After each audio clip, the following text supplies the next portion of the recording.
Hello, നമസ്കാരം. പുതിയൊരു വീഡിയോയിലേക്ക് എല്ലാവർക്കും സ്വാഗതം. ഇന്ന് കുറച്ച് തിരക്കുള്ള ഒരു ദിവസമായിരുന്നു. രാവിലെ തന്നെ പൊന്നുട്ടി നല്ല കളിയിലാണ്.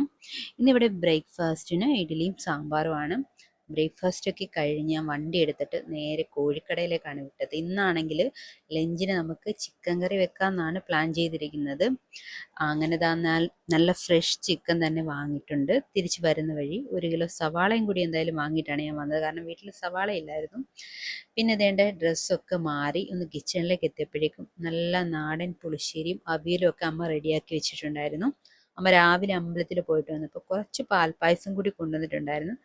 ഞാനും അന്നമ്പോളും കൂടി അതങ്ങ് കുടിച്ചു തീർത്തു. നല്ല രുചിയുണ്ടായിരുന്നു. എന്താ ടേസ്റ്റ്. ഇനിയിപ്പോൾ പണി തുടങ്ങാവേ. ചിക്കനൊക്കെ ഒന്ന് നന്നായിട്ട് കഴുകിയെടുക്കണം. ഈ പണി പണ്ട് മുതലേ എൻ്റെ ഡ്യൂട്ടിയാണ്. ചിക്കൻ ആയാലും ശരി, ബീഫ് ആയാലും ശരി, അത് ഞാൻ തന്നെ കഴുകണം. എങ്കിലേ എനിക്കൊരു സമാധാനം വരത്തുള്ളൂ. വാവയും അന്നമോളും അപ്പുറത്ത് നല്ല കളിയാണേ. ഇടയ്ക്കൊന്ന് പോയി നോക്കുന്നുണ്ട്. അന്നമോള് പിന്നെ ഓക്കെയാണ്, കുഴപ്പമൊന്നുമില്ല. പക്ഷെ വാവയാണെന്നുണ്ടെങ്കിൽ അങ്ങനെയല്ല. എന്തോ കണ്ടാലും എടുത്ത് വായിലിടും. എന്താണെന്നൊന്നും നോക്കത്തില്ല. എന്ത് കിട്ടിയാലും പുള്ളിക്കാരി വായിലിടും. പുള്ളിക്കാരിയുടെ വിചാരം എല്ലാം കഴിക്കാനുള്ളതാണെന്നാണ്. അതുകൊണ്ട് എല്ലാം എടുത്ത് വായിലിടും. പിന്നെ എന്തിലെങ്കിലുമൊക്കെ കയറി വലിഞ്ഞു കയറി എഴുന്നേൽക്കാനായിട്ടൊക്കെ നോക്കുന്നുണ്ട്. അപ്പോൾ ചിലപ്പോൾ താഴെയൊക്കെ വീഴും. അതൊക്കെ കൊണ്ട് ഇടയ്ക്കിടയ്ക്ക് അവളെ നോക്കാനായിട്ട് ഞാൻ പോകുന്നുണ്ട്.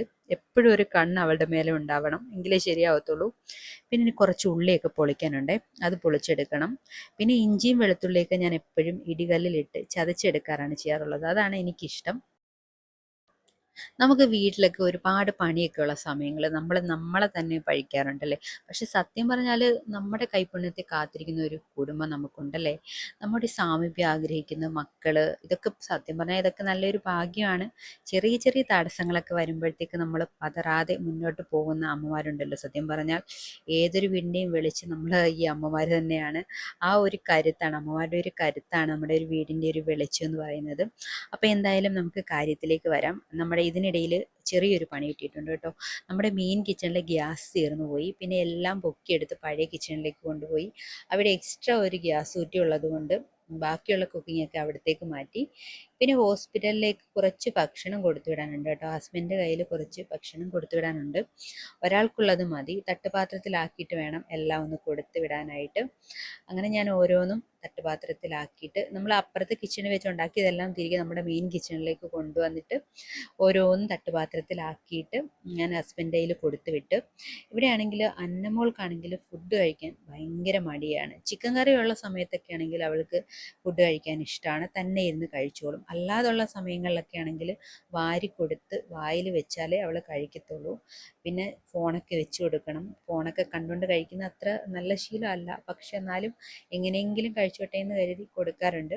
പിന്നെ ഞാനും ഫുഡൊക്കെ കഴിച്ചു. അങ്ങനെ നമ്മുടെ ജീവിതത്തിലെ കൊച്ചു കൊച്ചു തടസ്സങ്ങളും തിരക്കുകളൊക്കെയാണ് സത്യം പറഞ്ഞാൽ നമ്മുടെ ഓരോ ദിവസത്തെയും സ്പെഷ്യലാക്കുന്നത്. നമുക്ക് ചുറ്റുമുള്ളവർക്ക് വേണ്ടി ഒരു ചെറിയ കാര്യമെങ്കിലും ഒരു ദിവസം നമുക്ക് ചെയ്യാൻ പറ്റിയ, സത്യം പറഞ്ഞാൽ അത് വളരെ നല്ല കാര്യമാണ്.